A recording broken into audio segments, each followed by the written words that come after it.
Well, I guess take us back a bit. How did the role of Kevin Pearson land and on your lap? Was it a normal audition? Did they have you in mind for it? I mean, you've been in soaps, Young and the Restless before it. No, it wasn't something that was written with me in mind. I don't think at all. I think it was just it's something that when I read it, I just sort of I don't know. It spoke to me. I was like, I get this guy. I think I understand him on a different level. I really get it. And I feel like it was written for me, even though it wasn't. So yeah, it was a regular audition, man. I went in there and I tried to give my own take on the role and tried to keep my nerves out of it, because it really was, at the moment that I read it, I'm not just saying this, I mean, the moment that I read it, it became special to me. And I thought, man, this would be the role of a lifetime.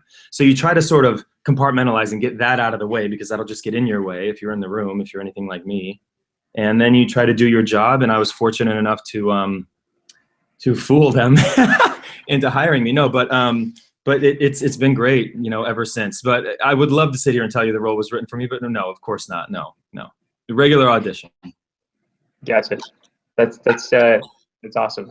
So then, I guess with Kevin, what we've seen through this first season is we've seen him kind of go through a lot. It's interesting because I mean, it's a credit to the writers, but also to your performance in that we've got somebody who seems so kind of basic. I mean, and somebody that anybody would want to be in his shoes. He's got a hit television show. Girls throwing themselves at him all the time. He's got money, everything else. But then we kind of see as we go along with Kevin, these like layers start getting added to him. He's got trouble with his brother. He's got he wants to be taken as a serious actor. He has this ex-wife that we didn't know of that he's completely in love with. I mean, as an actor for yourself, how great is it to have that kind of depth in a role that could be so basic that you get to kind of flourish in? That's a great question. It's what you hope for. It's the ultimate, as an actor, it's the ultimate place that you want to be when people are writing a character like that, where you see these, like you said, all these layers get added, which is wonderful. And you see the complexity of this character, what just at the very beginning, seemed sort of, kind of the surface guy who's like, well, he's complaining about the show that he's on. I mean, I don't really get it. But then you see all these layers that are added. And then what the beautiful part about the role for me, from an acting standpoint, is then peeling back those layers and figuring out, so he's got problems with his brother, but so what's he going to do now? So he's got an issue with his brother. He's got an issue with his mom. He's got an issue with his job. Okay, so what is he going to do to solve those problems? Is he just going to throw money at it, or is he just going to pretend like it's not there, or is he going to, put his heels in the ground, hunker down and like go after what he says that he wants and what he feels like he deserves? And so that is the wonderful thing about working with these writers and this cast, by the way, and the crew. I mean, the studio and the network. I feel like I've like died and gone to heaven. But you just get, every script, you get these wonderful, moments. And I think every actor would tell you that on our show, so it's just, and also I get to be funny, which is always fun, or attempt to be funny anyway, which is always fun. But yeah, that's what you want, man. You want to sink your teeth in, and you want to get heartbroken, and you want to fall in love with the character that you're playing. And I remember when they told me Kevin has an ex-wife, like, this is literally what happened. Like, you never see this reaction, ex-wife. But that's what happened, right? They said Kevin's got an ex-wife, and I was like, yeah, I lit up, which is sort of usually not what happens when people talk about their exes. But that's true. Yeah, they're just doing a magnificent job of sort of giving us all these great things, and then working with Sterling and Chrissy, and working with Milo and Mandy and Chris. I mean, everybody, Susan, everybody's just phenomenal and supportive. And I feel like everybody around me, all the actors around me and the writer, I feel like all the actors just make me a better actor for sure. So they help in the process as well. Kind of got off track. No, it's fine. Speaking of your cast, you kind of made a nice transition to my next question. How with your cast, how instantaneous was that I guess, that chemistry that you guys have? Because you guys seem, even in interviews or anywhere else you are, TCAs and whatnot, you guys are really, really close. At least it Yeah. seems that way. How quick was it for you guys to all latch on to each other like that? For me, it was really quick. I work with people that are talented and humble, and so that's fun, to be around that kind of the group of people. But also, they're good human beings, And I think one of the reasons why it was so quick to sort of become I feel like really close friends with everybody, almost like family, almost immediately, was just the script, was the pilot script. And we all just had this mutual love for this script. It was like our baby. And it kind of felt like to me, like we all have this baby, and we're taking care of it and we're a part of it. And so I think that sort of bonded us really, really quickly, For me, that's what happened. And then I fall in love with, every single one of them more and more every time I meet them and hear their little stories, and you find out little nuggets about their past, or, I don't know, all the stories that they tell. I mean, they're phenomenal human beings. It really is. I feel like I have died and gone to heaven. It's the greatest job I've ever had, for sure. Well, on the job, the job before that you had was, as we mentioned, as Adam Newen on The Young and the Restless, which you were nominated for an Emmy for. You won a Gold Derby Award for. I'm not sure if you know that, but you did. You know that, yeah, of course. You know that. And then now you've got this kind of major primetime drama that you shifted over. And I know you've been on like Mistresses and Passions and Smallville and a few other ones, but going from Young and the Restless last year, and then I guess This Is Us this year, as an actor, they're both drama, but one's kind of, out there type of drama, and one's more centered and grounded and kind of a family drama. Is it a tough transition as an actor to go from that kind of drama to this, or was it kind of easy to make that jump? Gosh, I don't think anything about This Is Us, the show, I don't think is easy. It's hard. It's a difficult show to write, I'm sure. I'm sure it's a difficult show to direct. I'm sure it's a difficult show to produce. It's a difficult show to act in. And at the same time, it is, if you just do what you say you're doing, it can be the most wonderful, gratifying, easiest thing. I don't know. It's so hard. It's so hard to explain. Nothing about it is easy. So, but as far as like the transition goes, gosh, there's so many difficult things about playing Adam Newen on The Young and the Restless. You have a responsibility. This is a legacy character. He's been around for, he's a Newman. You're working with some wonderful actors, and you're carrying storyline most of the time. And if you're not carrying the storyline, you're a massive part of whoever is carrying the storyline. It's a lot of work. It's a ton of dialogue. You have anywhere between, things that don't happen on This Is Us that happen on Young and the Restless, or any daytime drama for that matter. It's just the volume, of work that you have to do, the sheer number of pages that you have to produce every single day. So that's taxing on everyone. So that doesn't happen on This Is Us, but just the raw emotion that you have. Like, look, here's my whole thing. We're asking our audience a lot.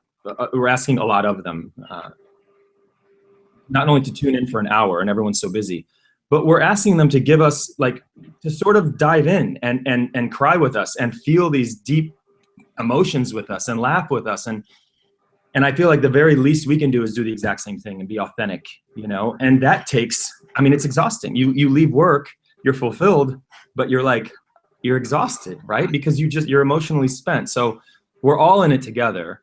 But yeah, I don't know, the transition, gosh, I always just feel like acting is acting, and I always just feel like if you just do the best you can, and some days are going to be amazing, and some days they're really going to sort of, they're going to sit with you for the wrong reasons, because you just feel like you could have been better and you didn't have enough time. That happens a lot on daytime television, where you get one take and it's a 5-page scene.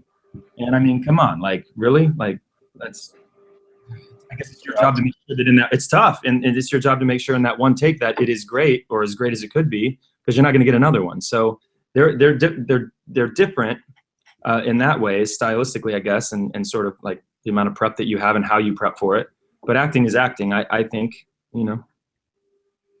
Now, on the kind of days on This Is Us that are pretty emotionally draining, because you've had some pretty heavy stuff that you've had to deal with this season, Yeah. especially particularly towards the end of the season. How do you then, like, when you get and obviously, like, the big thing of This Is Us, everybody's crying, audience, people on camera, tears every Do you cry episode. when you watch it? What's Do you that? cry when you watch it? I've teared up a few times. Okay, good. Well, we'll take it. We'll take it. That's good enough. All right. But for I was wondering on your end, how, like, what do you do as Justin to kind of escape that Kevin world and escape the This Is Us world, so that you don't kind of take it home, or you don't feel so down when you leave set or whatnot? Is there anything you do, any kind of rituals, you go on walks or anything? Yeah, it depends on the day. I mean, sometimes things, what's interesting is a lot of times I don't believe that my mind can bend metal. I don't. And so I will use things to get in a certain emotional state that are probably some people would consider horrible things. Like, why would you imagine that I imagine some pretty horrible things, and I've, happening to people that I love to get me there. But like I said, I don't believe my mind can bend metal. What does happen and what sits with me and what I do sort of take home is when I watch the show, the performances of the people that I'm in the cast with. I mean, like Milo's performance, or Mandy's, or Sterling, or Chrissy, or it's Susan, unbelievable. Ron, that stuff sits with me more than more than things that I've done, because that's like watching somebody else that you love go, and they look just like the guy that you know, and they're going through all this pain. That stuff probably sits with me more than things that I go through. I think I have a good way of sort of walking off the set and sort of leaving it there and understanding what it is. Now, we'll go on a happier note now. You guys, we are an awards website, and you guys have already won an AFI award. You've won People's Choice Award, WGA, Critics' Choice, and you've nominated for a Golden Globe for Best Drama Series. Has it been like overwhelming? I mean, all of this award support that's coming at you, being thrown at you guys? I'm gonna be totally honest with you. Not at all. I love it. Look, we work really hard, man. You know how it is. This business, it's difficult, and the crew works so hard, and the writers are just working their tails off. And Dan Fogelman is like the sweetest man, and I want him to have everything. So for me, it's not overwhelming at all. I'm like, bring it on. Here's what I want to do, brother. I want to like win all of them. Okay. So it's great being nominated. I want to win all of them. I love these people that I work with, and I think they deserve it. You know what I mean? I really do. I feel like they deserve it. They're working very hard, and they're putting out a wonderful, wonderful product. So, the more award nominations, the better, I think. Maybe I'm on an island, but that's sort of what I think. No, that's the most like awesome, honest answer that I've gotten recently. It's true. I mean, why wouldn't you want to win? Come on, yeah. Well, I mean, you got a chance to kind of prove that with the Emmy buzz that you're collecting for playing Kevin on the drama supporting actor side. And in a perfect world, if you're nominated, you have to select an episode that best kind of represents your work to the voters. Is there one in particular this season that kind of stood out to you that you would submit? That's a great question. Yeah. So, I've been fortunate with these the writers have been very kind to me, and I have a couple.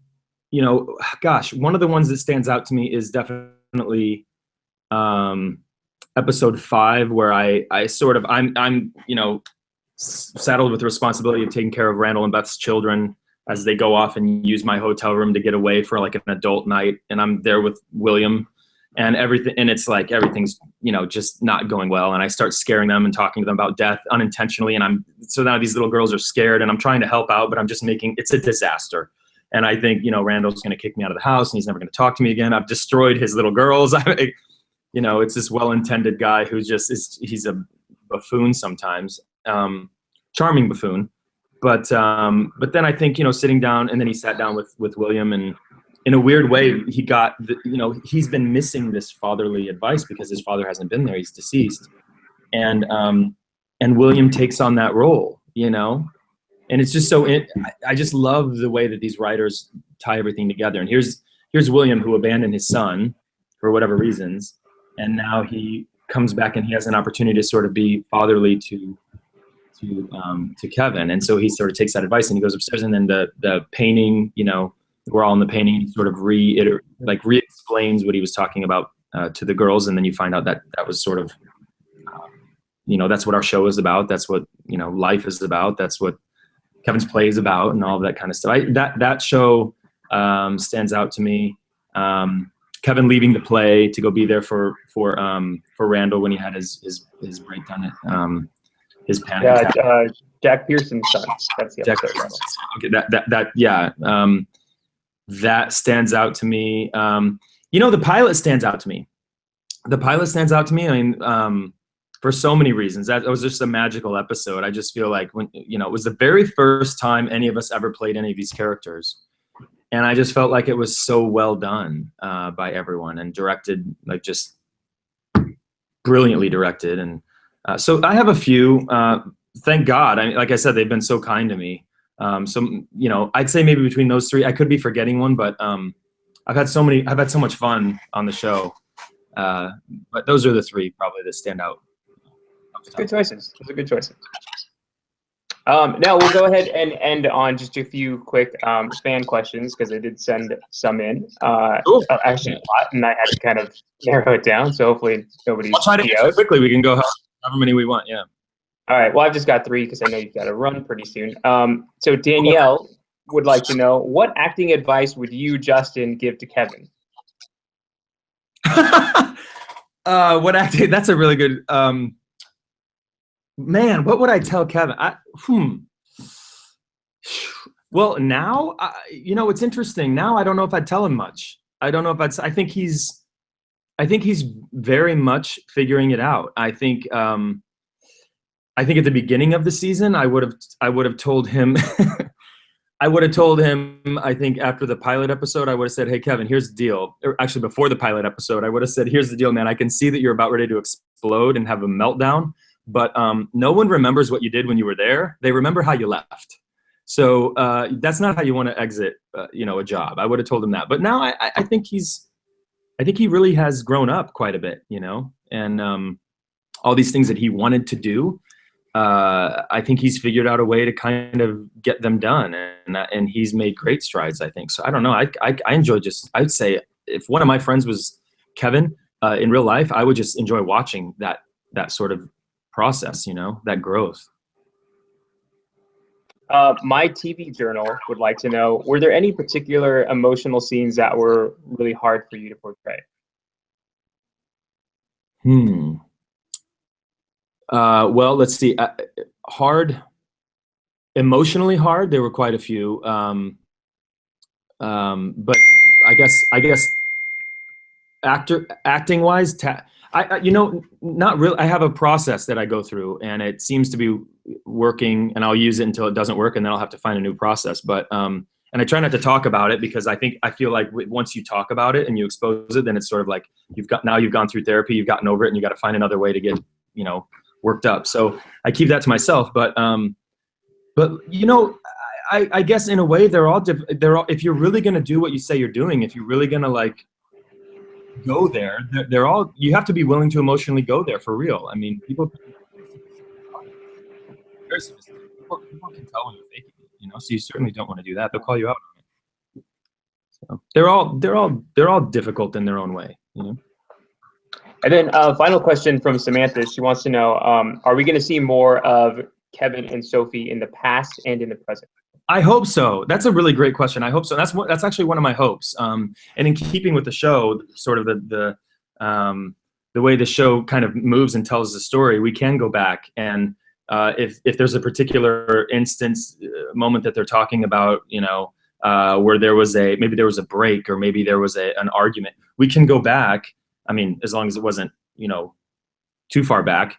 And I can play that role. And if we go back far enough to where I'm too old to play that role, we have actors that can do it as well, that are in our cast. So I certainly hope so. I think that's one of the brilliant things about our show, is that we're able to get people so involved in these characters, because we show them the backstory, that whole episode with Dr. K, where you saw what his life was like that day that he walked into the that was just, I mean, who knew in the pilot that guy was that sort of, I don't know, heartbroken, you know? And he goes in there and I mean, his life was going a certain way, and then here comes this day. But so I think that's part of the brilliant storytelling of our show. So I hope so. I certainly hope so. She's wonderful to work with. I love working with her. So. Well, I guess I just want to thank you for your time, and congratulations on the show and all of the success that you've had. And, you know, we're obviously pulling for you here for the Emmy nomination morning. And then I hope you win it just like you want it. So I really appreciate your time too. Thanks you so much. And thanks for pulling for me. I appreciate it. Got it.